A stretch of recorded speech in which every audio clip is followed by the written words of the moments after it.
Bom, e nós estivemos em São Paulo e lá tivemos a oportunidade de encontrar com o prefeito da maior cidade da América Latina, o prefeito João Dória. Tivemos uma ótima conversa que nós vamos mostrar para você, telespectador do Balanço Geral da TV Atalaia, em duas partes, em duas etapas. O prefeito de São Paulo falou de política, de administração pública, falou da situação do Brasil, falou da política de Sergipe e você vai acompanhar agora o primeiro trecho da entrevista exclusiva aqui na tela do Balanço Geral. Nós agradecemos já antecipadamente ao prefeito João Dória, prefeito da maior cidade brasileira, com agenda muito cheia, mas que abriu espaço para conversar um pouco com o povo sergipano através da TV Atalaia, da Rede Record de televisão, que é a TV dos sergipanos. Prefeito João Dória, é um prazer tê-lo aqui no Balanço Geral. Bom dia para o senhor. Fábio, bom dia, muito obrigado. É um prazer enorme para mim, especialmente sendo a TV Atalaia, dos amigos da família Franco, e também, como você colocou, a emissora dos sergipanos. E muito grato também pelo seu gesto, a sua delicadeza e da sua equipe de produção, de terem vindo até aqui à sede da Prefeitura de São Paulo para essa entrevista. Perfeito. Daqui a pouco nós vamos falar um pouco sobre política, inclusive de Sergipe. Mas, prefeito, eu queria começar perguntando qual é a opinião do senhor acerca da posição do PSDB. O governo Temer, em pesquisas recentemente divulgadas, tem apenas 3% de aprovação. O senhor defende que o PSDB, o seu partido, fique na base aliada do governo Temer ou saia da base aliada do governo Temer? Deve continuar na base aliada do Brasil, Fábio. Não faz sentido nenhum sair do governo no momento em que a recuperação econômica começa a apresentar os primeiros sinais positivos. E continuará assim. A conquista da reforma trabalhista era um desejo das pessoas de bem desse país há mais de 5 décadas. Temos aí a expectativa também da reforma previdenciária, ainda que não completa, mas já ao iniciar estabelecendo alguns pontos, sobretudo de teto, já serão úteis para o Brasil. E a continuidade do programa de desestatização, com a privatização da Eletrobras, a concessão dos demais aeroportos brasileiros que ainda são operados pela Infraero, concessão dos portos, das ferrovias, tudo isso vai modernizar o Brasil. Isso é bom para o país, isso vai gerar empregos, gerar renda, gerar movimento, melhor arrecadação para os municípios, para os estados e, obviamente, para a União. Não há como não olhar isso no melhor sentimento de brasilidade, apoiar o Brasil. E, neste momento, os 4 ministros do PSDB fazem um bom trabalho à frente dos seus ministérios. Não vejo nenhuma razão que eles deixem essas suas funções e que o PSDB deixe este apoio apenas com vista às eleições do ano que vem. O PSDB precisa e tem tido grandeza de proteger o Brasil, de proteger os brasileiros e aqueles que mais precisam das ações de resgate de emprego, para depois pensar na questão eleitoral, seja ela no plano estadual ou no plano federal. O senhor falou em privatizações. Me parece que agora o senhor está encaminhando, já encaminhou para a Câmara de São Paulo, o processo de privatização, inclusive, do AMB. Esse modelo de privatização, o senhor acredita que é um modelo que deve ser copiado pelos estados e pelos municípios brasileiros? O Estado, em determinados momentos, é um mau gestor? Invariavelmente é. Não necessariamente, mas invariavelmente é. Sobretudo onde ele não tem competência para isso.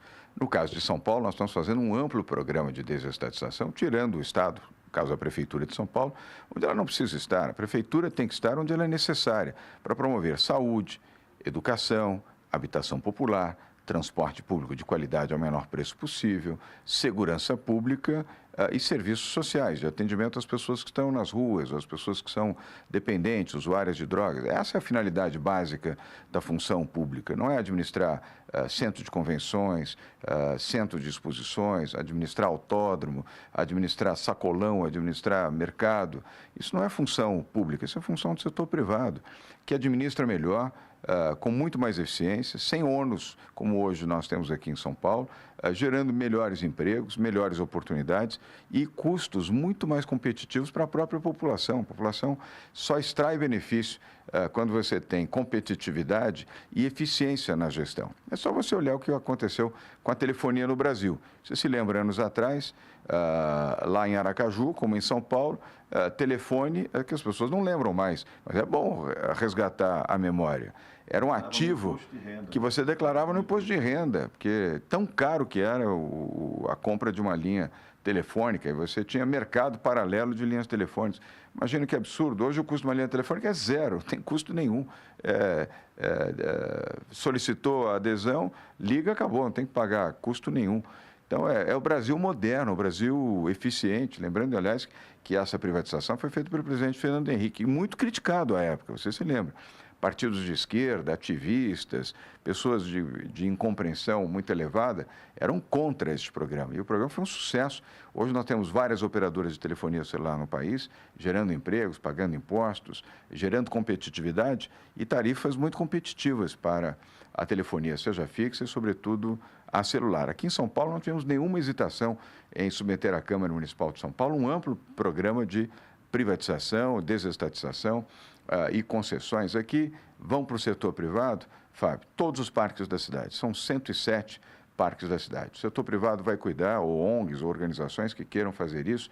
O objetivo não é gerar receita, mas é estancar despesas. Custa 140 milhões de reais para a prefeitura por ano.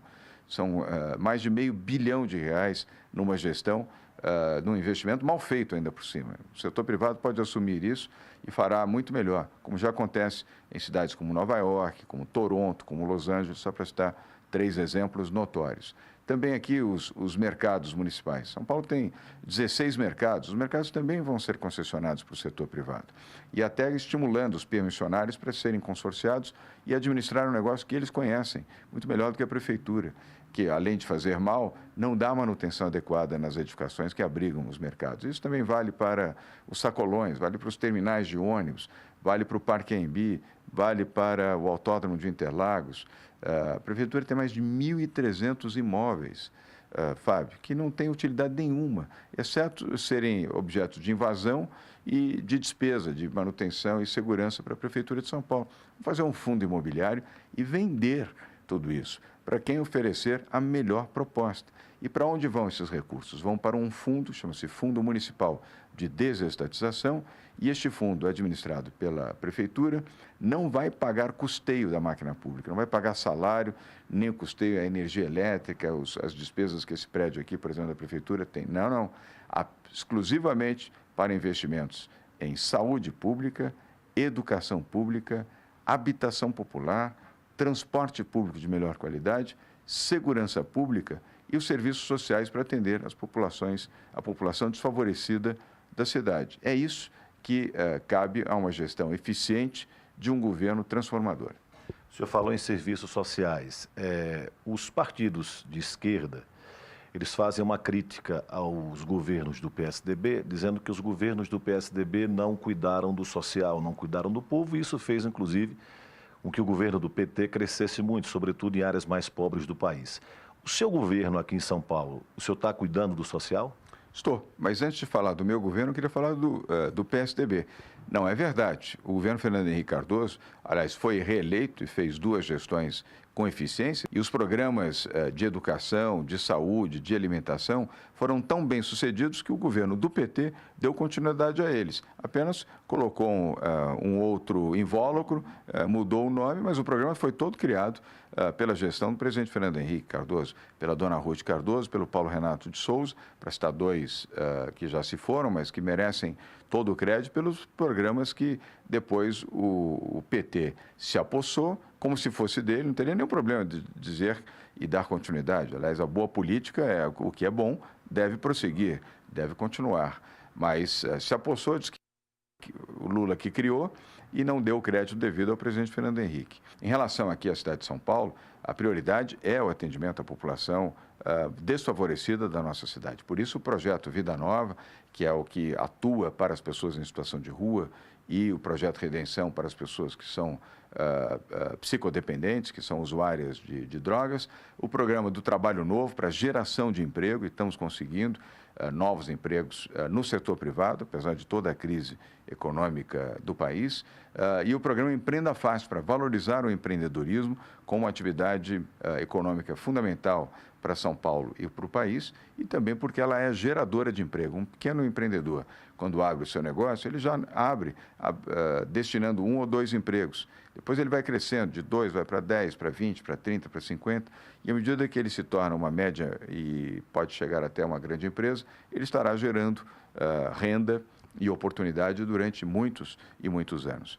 E é assim que nós temos feito. E uma visão também de amparar as minorias e olhar as pessoas que imigram para São Paulo, que migram para São Paulo, as mulheres, as crianças, os índios, aqueles que muitas vezes vivem à margem da sociedade ou são discriminados por ela. O maior desafio que o senhor tem enfrentado na Prefeitura de São Paulo é o problema da Cracolândia?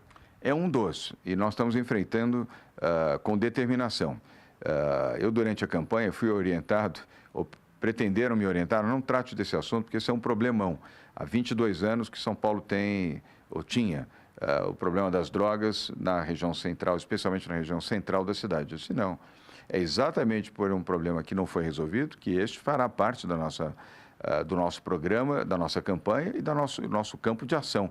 E é o que nós estamos fazendo. No dia 21 de maio, lançamos o projeto Redenção, junto com o Governo do Estado e Governo Federal, uma ação fulminante na região central da cidade. Acabamos com aquele shopping center de drogas que você e os telespectadores da Atalaia, infelizmente, se acostumaram a ver durante mais de 2 décadas. Hoje não existe mais esse shopping. Vendia drogas de manhã, de tarde e de noite. Haxixe, maconha, cocaína, êxtase, crack e outras drogas a quem ali passasse. Até com cartão de crédito. A venda era feita com cartão de crédito, maquininha de cartão de crédito. Acabou. Não tem mais, e enquanto eu for prefeito da cidade de São Paulo, não vai haver aquilo. Uma ação integrada da polícia, vigilância permanentemente. Agora, isso não implica que acabamos com o problema, nem da droga, nem dos que consomem drogas. Diminuiu, e vamos continuar agindo para diminuir ainda mais, dando acolhimento aos usuários de droga para que possam ter tratamento clínico e se livrarem da dependência, e aos traficantes e às facções criminosas que dominam o tráfico de entorpecentes, a ação policial aqui em São Paulo tem comando. Então, aqui a polícia funciona. E ela vai, como já aprisionou, 58 traficantes foram presos e estão sendo processados, não foram liberados, estão sendo processados. E um chefe de tráfico foi preso também. E outras apreensões estão sendo feitas. Mais de 200 armas foram apreendidas, mais de 300 quilos de entorpecentes, quase 300 quilos de entorpecentes também apreendidos. Aqui a ação Estado e município é absolutamente integrada para a obediência à lei e à ordem. Bom, eu queria fazer agora uma pergunta ao prefeito João Dória, que eu sei que o Brasil inteiro deve estar fazendo a ele. Se o prefeito João Dória vai ser candidato à presidência da República no ano que vem, mas essa resposta ele vai dar no segundo tempo da nossa entrevista. É isso aí, o primeiro tempo da nossa entrevista com o prefeito João Dória. Nós falamos sobre a parte administrativa, problema de privatizações em São Paulo. Aliás, o prefeito tem razão em muita coisa que está fazendo. O Estado, e aqui quando eu falo Estado, não é Sergipe, São Paulo, Bahia, o Estado como um todo, geralmente é um péssimo gestor de alguns prédios e equipamentos públicos. Daí o prefeito de São Paulo está fazendo uma verdadeira revolução neste aspecto. Falamos também da parte social, falamos também da Cracolândia, mas amanhã, no programa de amanhã, a segunda parte da entrevista. E aí a parte de amanhã é que a coisa esquenta, porque ele vai responder se será ou não candidato a presidente da República, e eu insisto nessa pergunta.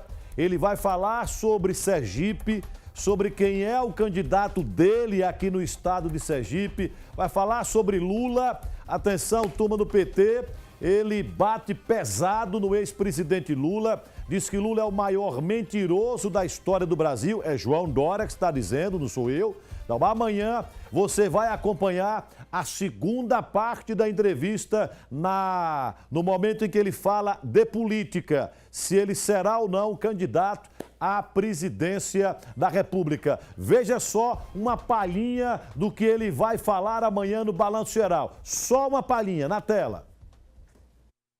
Como é que o senhor responde ao que o presidente Lula tem colocado sobre o seu trabalho?